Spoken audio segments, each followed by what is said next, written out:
Salam sejahtera Malaysia, selamat pagi tuan-tuan dan puan yang dihormati sekalian. Okey, secara ringkas bagi anda yang ada masalah gout, masalah buah pinggang, masalah gastrik, masalah macam-macam lagi kencing manis ke apa, saya kongsikan bagi anda produk yang baik untuk membantu anda. Okey, tekan di sini, tekan sini sekarang dan akan keluar link yang anda boleh beli produk yang bagus itu. Okey, tuan-tuan dan puan yang dihormati sekalian.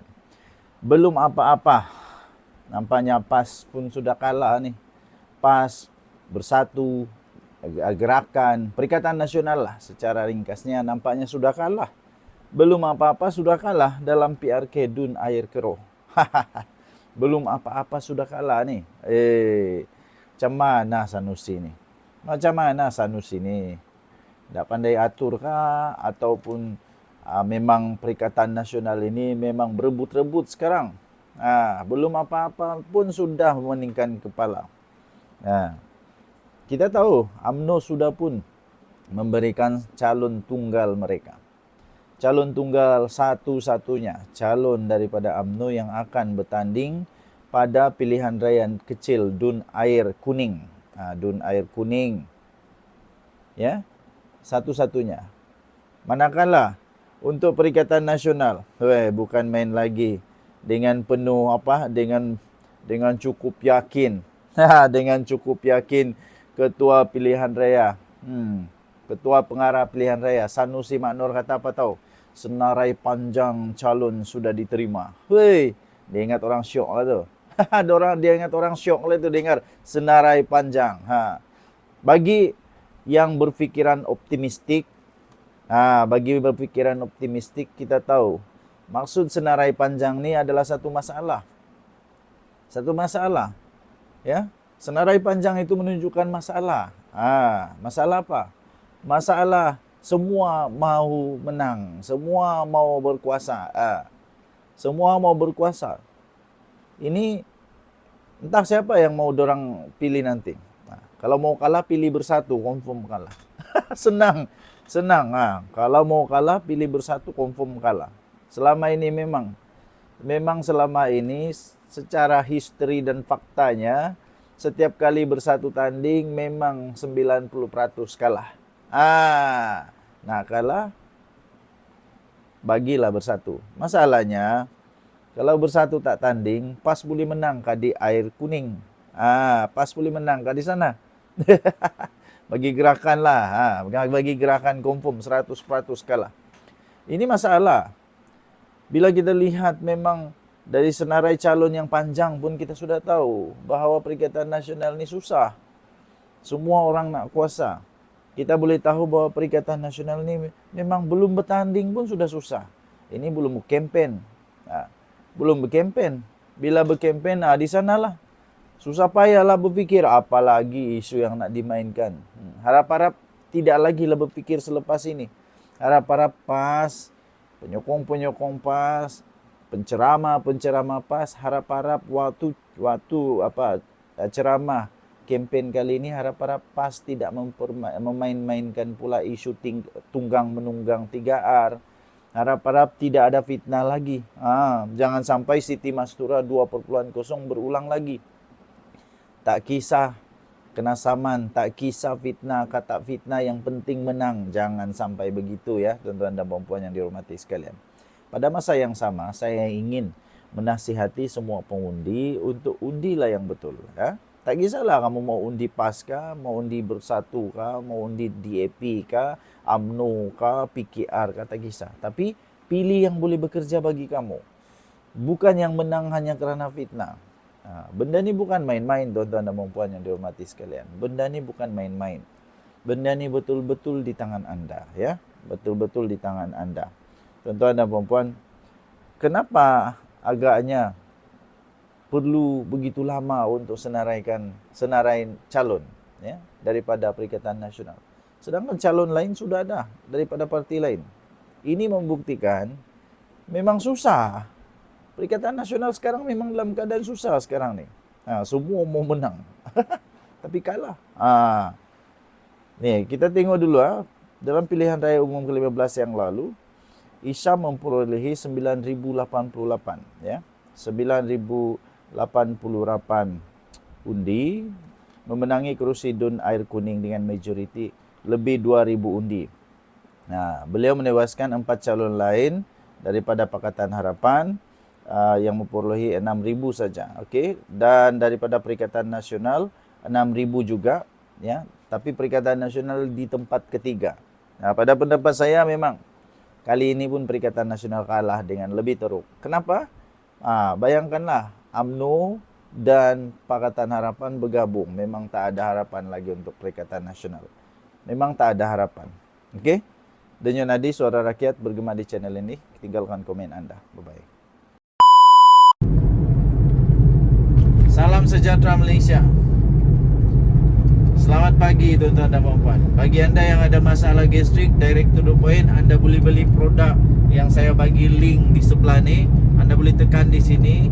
Bagi yang ada masalah gastrik, ini memang sangat bagus. Saya memang makan ni, keluarga saya memang makan ni. Semua yang ada gastrik di keluarga saya, mereka ambil produk ni, mereka tekan, beli.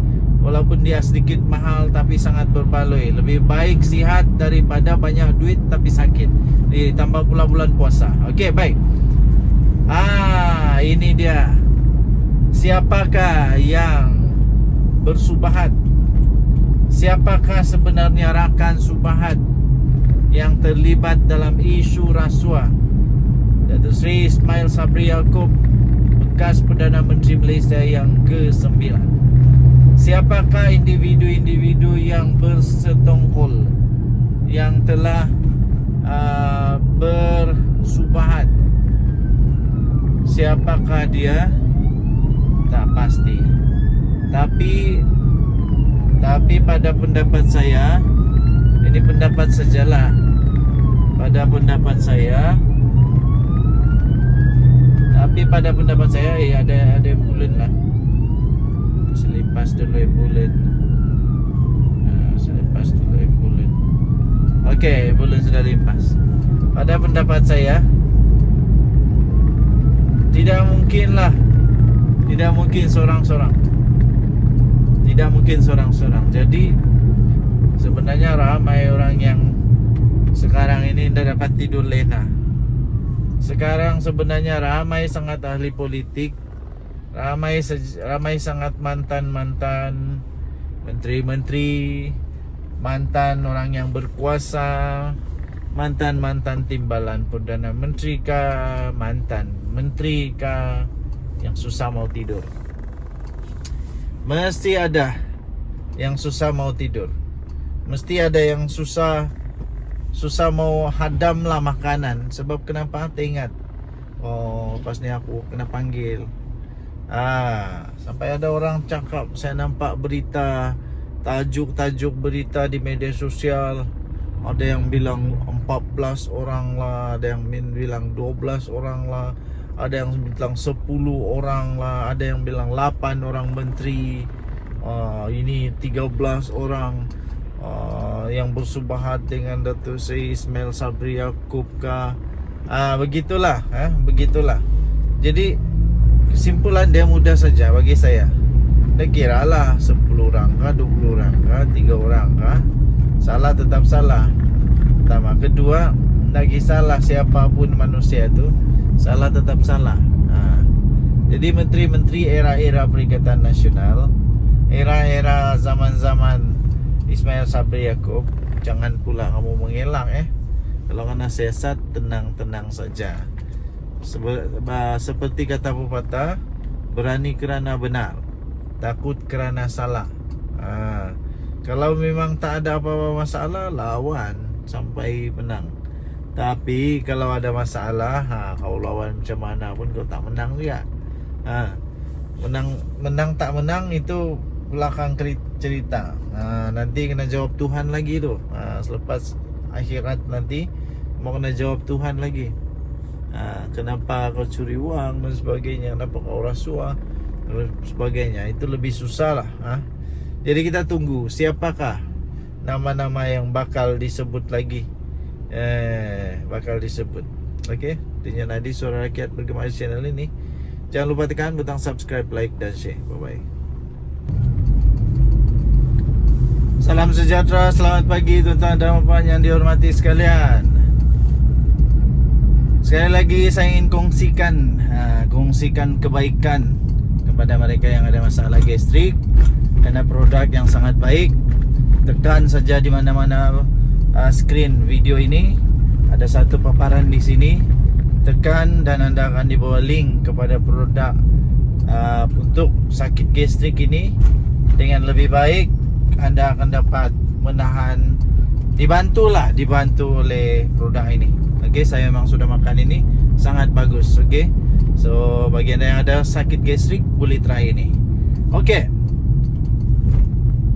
Datuk Seri Anwar Ibrahim akhirnya mengeluarkan kenyataan yang cukup pedas, mencucuk jantung. Dia kata tak baik orang yang sakau duit rakyat, duit negara, kemudian sembunyi pula di rumah. Siapa tu Siapalah manusia tu? Aduh, sudah banyak nih ketahuan nih manusia-manusia yang sakau wang negara kemudian sembunyi, ketahuan. Dulu Najib Razak pun begitu juga. Kali ini Ismail Sabri Yaakob belum lagi terbukti bersalah dan belum lagi ada apa-apa pun dakwaan. Tenang. Jadi mungkin apa yang disebut oleh Datuk Seri Anwar ini bukanlah tentang Ismail Sabri, tapi mungkin orang lain lah kan, orang lain. Ada juga atuk seorang tu yang sudah tua, krepot tu. Dia pura-pura konon cari duit dekat belakang TV lah, macam-macam lah lakonan dia yang tak syok pun lakonan tu. Jangan pula lepas ni kantoi habis. Saya ada pernah nampak video dia juga. Dia kata apa, anak-anak saya taklah kaya mana, mungkin ada duit lebih sikit lah dari orang, tapi taklah sampai bilion-bilion. Sekalinya SPRM kasih keluar harta milik anak dia, bilion-bilion, baru kantoi habis. Okay. So siapa lagi yang bakal kantoi, saya pun tidak tahu, saya pun tidak pasti. Tapi saya pasti perbuatan ini bukan usaha sendiri.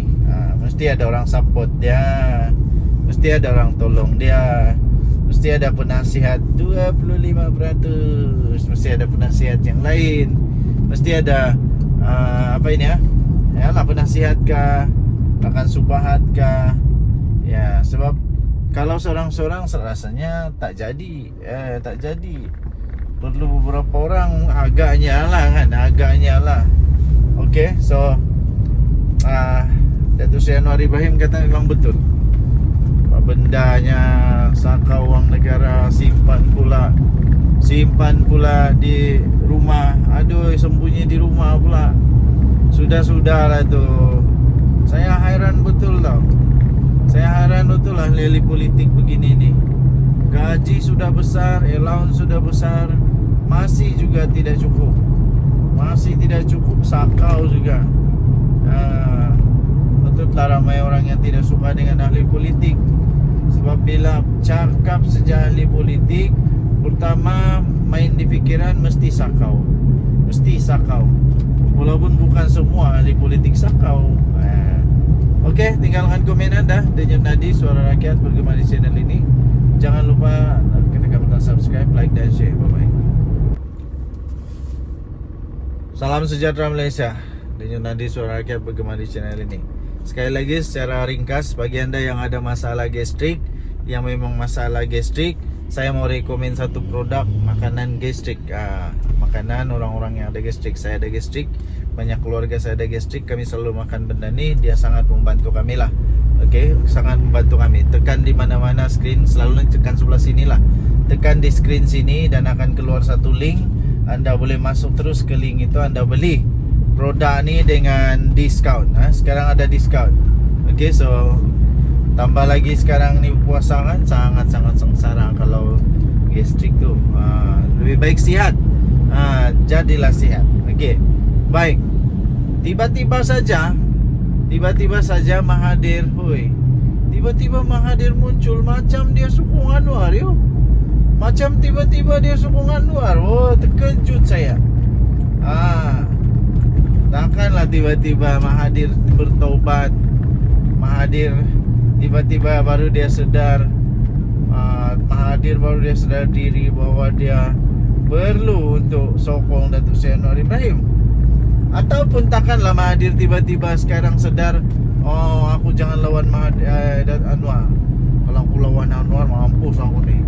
Kalau aku lawan Anwar nanti aku juga yang kena nih. Nanti banyaklah rahsia-rahsia aku yang bakal mungkin, kalau ada rahsia lah. Kalau ada rahsia, nih kalau nanti nih aku kantoi habis nih. Aku lebih baik sokong Datuk Seri Anwar Ibrahim lah. Mungkin begitu kan? Sebab apa kan? Hairannya tiba-tiba dia setuju loh. Dia setuju untuk bail out Sapura. Tiba-tiba dia setuju bail out Sapura yang dibuat oleh kerajaan. Tapi jangan silap, jangan silap. Bail out yang ini berbeza sangat dengan ada bail out yang sebelum ini. Bail out sebelum ini itu dapat dimanipulasi, dapat disalahguna oleh bos-bos dalam Sapura. Tapi kali ini tidak akan dapat disalahguna oleh bos-bos Sapura, kerana uang itu hanya untuk bayar hutang saja. Hanya untuk bayar vendor saja. Vendor-vendor yang sudah mulai buat kerja, itu saja dibayar. Tidak akan dibagi kepada bos-bos di Sapura. Minta maaf. Minta maaf. Bukan macam yang dulu, zaman-zaman dulu tu, entah siapa Perdana Menteri itu pergi tolong Sapura. Bukan makin bagus Sapura, makin bertambah rugi lagi. Ruginya tetap rugi. Lepas itu siapa yang kaya, lebih kaya, dia punya bos-bos lah. Tapi Sapura tetap rugi. Okay? So Mahathir bagus juga lah, bertaubatlah Mahathir. Bertaubatlah Mahathir, supaya jangan lagi dihentam kerajaan dengan politik murahan, dengan politik yang dulu kau boleh buat, sekarang orang lain tak boleh buat. Yang perasaan kamu itu suci, murni, tak bersalah, tapi orang lain buat, walaupun betul tetap salah. Engkau seorang saja betul, orang lain tak betul. Engkau seorang saja yang pandai, orang lain tak pandai. Sedangkan kau dah tua pun, mungkin idea-idea daripada engkau tu memang sudah tidak relevan lagi. Jadi bagi saya bagus jugalah Mahathir bertaubat dan sokonglah Datuk Seri Anwar Ibrahim. Tapi jangan masuk dalam PKR, sebab PKR tidak akan terima Mahathir lagi. Mana boleh terima Mahathir lagi? Mahathir itu sudah something else. Something else maksudnya memang tahap-tahap memang tidak sesuai lagi lah diambil untuk masuk PKR. Jadi adakah anda setuju kalau Mahathir masuk PKR? Tinggalkan komen anda. Dengan Nadi Suara Rakyat bergema di channel ini. Jangan lupa tekan butang subscribe, like dan share. Malaysia kita punya, cinta Malaysia aku, kita jaga kita. Kita jumpa lagi. Bye bye.